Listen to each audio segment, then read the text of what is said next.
नमस्कार, मैं डॉक्टर कपिल कुमार कुशवाहा आप सभी का हमारे यूट्यूब चैनल हिंदी फॉरस में स्वागत करता हूँ।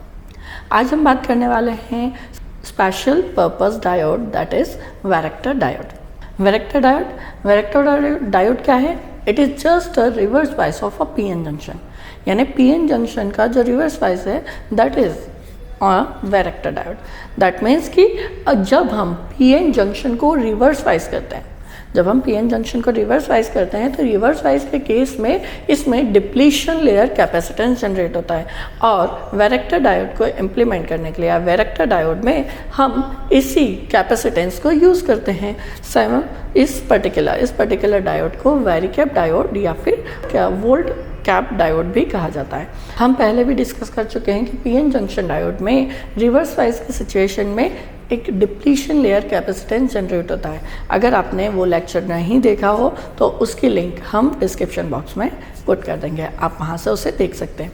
नाउ इस कैपेसिटेंस में क्या होता है कि जब हम पीएन जंक्शन डायोड को रिवर्स वाइज करते हैं तो जो डिप्लीशन लेयर होती है वो डिप्लीशन लेयर किसकी तरह बिहेव करती है? जस्ट लाइक अ डाइलेक्ट्रिक।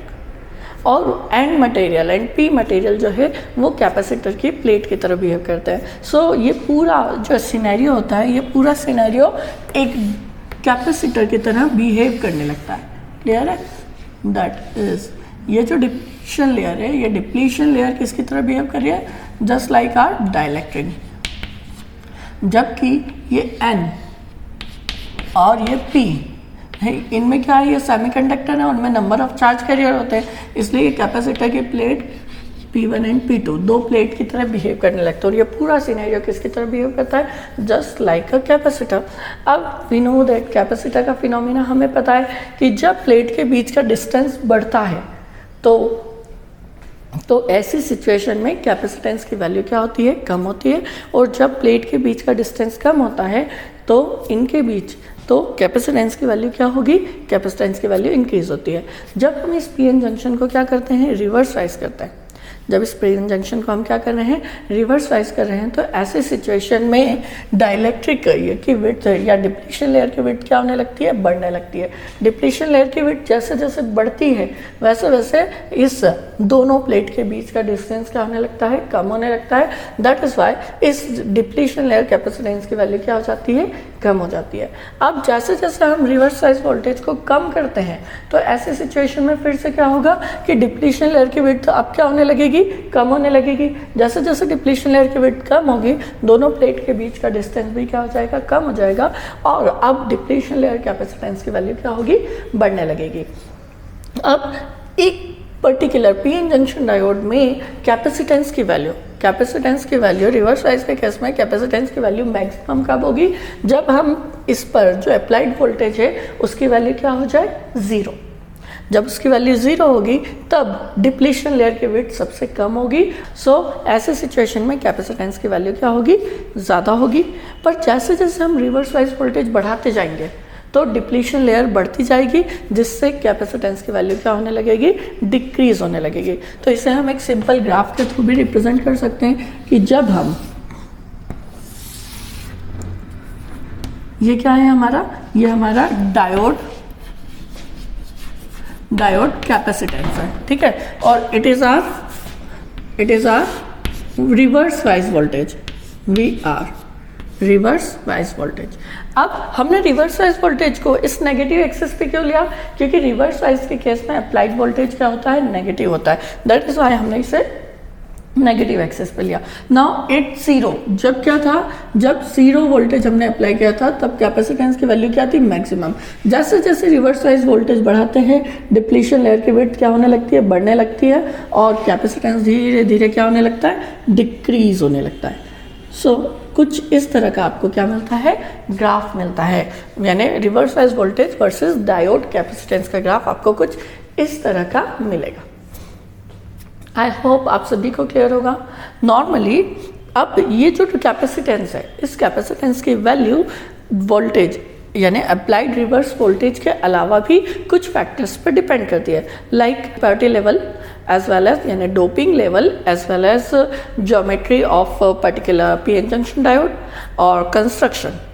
इन पर क्या करता है, इन सभी पर आपका कैपेसिटेंस डिपेंड करता है। लाइक डोपिंग की ही बात करें तो इन केस ऑफ डोपिंग, एक नॉर्मल पीएन जंक्शन डायोड को जब डोप किया जाता है तो वहाँ पर यूनिफॉर्मली डोपिंग होती है, मतलब उसके हर एक पोर्शन पर प्रॉपर वे में, यूनिफॉर्म वे में एटम क्या किए जाते हैं, डोप किए जाते हैं। इसे ही एब्रप्ट जंक्शन डायोड भी कहा जाता है। ठीक है, यानी अगर आपका मान लीजिए ये क्या है, आपका पीएन जंक्शन है, तो इस पीएन जंक्शन में जो डोपिंग होगी, दैट डोपिंग इज यूनिफॉर्म, एक जैसी डोपिंग होगी। ठीक है, that is a doping level. ये येलो लाइन क्या रिप्रेजेंट कर रही है, that is doping level of PN junction, it is P and it is an.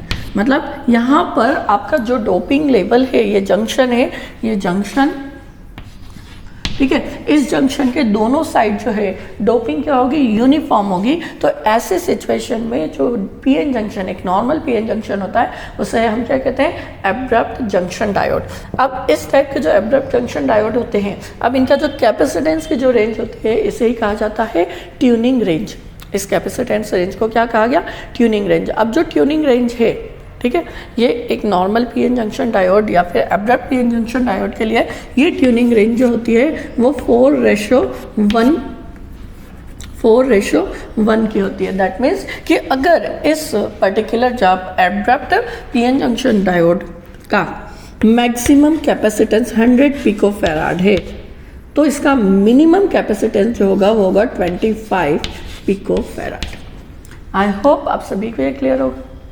अब इसकी ये जो कैपेसिटेंस की वैल्यू है, ये जो कैपेसिटेंस है, इसकी वैल्यू को हम इंक्रीज भी कर सकते हैं। इंक्रीज दैट मीन्स कि अगर हम यूनिफॉर्म डोपिंग के प्लेस पर अनयूनिफॉर्म डोपिंग कर दें, ठीक है, अनयूनिफॉर्म मीन्स कि जंक्शन के जितने पास हो वहाँ पर क्या हो, डोपिंग बहुत ज़्यादा कर दे और जंक्शन से दूर जाते हुए डोपिंग लेवल क्या होता जाए, डिक्रीज होता जाए। तो ऐसी सिचुएशन में जो जंक्शन होगा, जंक्शन की विड्थ क्या होती जाएगी, नैरो होती जाएगी। इट मीन्स कि अगर हम मान लीजिए ये हमारा क्या है, जंक्शन है, it is R P and it is an, it is R P and it is an. Clear. Now जैसे जैसे हम जंक्शन से क्या करें, फार जाए, दूर जाए, तो डोपिंग क्या होती जाए, कम होती जाए। That yellow line again represent the your doping level. ठीक है, ये क्या रिप्रेजेंट कर रहा है, डोपिंग लेवल। सेम ऐसे यहाँ भी जैसे जैसे हम क्या कर रहे हैं, जंक्शन से दूर जा रहे हैं, हमारा डोपिंग लेवल क्या होता जाए, कम होता जाए। तो ऐसे सिचुएशन में क्या होगा कि जंक्शन, नियर बाय जंक्शन क्या होगा, यहाँ पर डोपिंग ज़्यादा होने के कारण जंक्शन की वेट क्या हो जाएगी, कम हो जाएगी। जंक्शन की वेट जितनी कम होगी, कैपेसिटेंस की वैल्यू उतनी ज़्यादा होगी। नाउ जैसे जैसे हम जंक्शन से दूर जाते हैं, ठीक है, जैसे जैसे हम दोनों साइड हम जंक्शन से दूर जा रहे हैं, तो ऐसी सिचुएशन में डोपिंग लेवल क्या हो गया, कम हो गया। इट मीन्स कि यहाँ पर डोपिंग क्या है, इक्वल ना होकर, यूनिफॉर्म ना होकर, जंक्शन के पास ज़्यादा है और जंक्शन से दूर जाने पर कम है। तो इस टाइप के जंक्शन डायोड को या फिर एक पीएन जंक्शन डायोड का हाइपर एब्रप्ट जंक्शन डायोड कहा जाता है। आई होप आप सभी को ये क्लियर होगा। अब ये जो हाइपर एब्रप्ट वैरेक्टर डायोड है या हाइपर एब्रप्ट जो वैरेक्टर डायोड है, इसमें क्या होता है, इसका जो यूज़ है, इसका use generally mid frequency range के लिए किया जाता है। Mid frequency range it means it is about 550 kilo hertz to 650 kilo hertz तक की फ्रीक्वेंसी रेंज के लिए इसका यूज़ किया जा सकता है। एज वेल एज इस केस में इसका जो कैपेसिटेंस है, ठीक है, इस कैपेसिटेंस को जनरली रिप्रेजेंट किया जाता है सीटी से, और इसकी वैल्यू जो है वो 2 पिको फैराड से 100 पिको फैराड तक हो सकती है। मतलब इसकी जो ट्यूनिंग रेंज होती है ये 10:1 की होती है। ठीक है, इसकी जो ट्यूनिंग रेंज होगी it is nearly equal to 10:1 की होगी।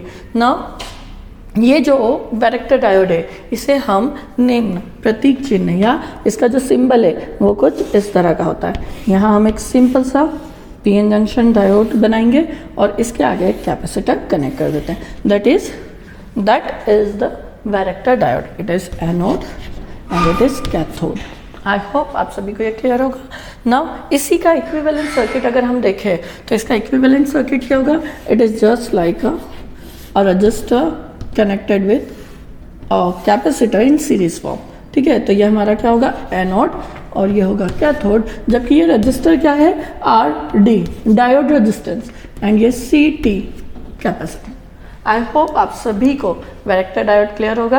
तो आज की क्लास में इतना ही। Thank you.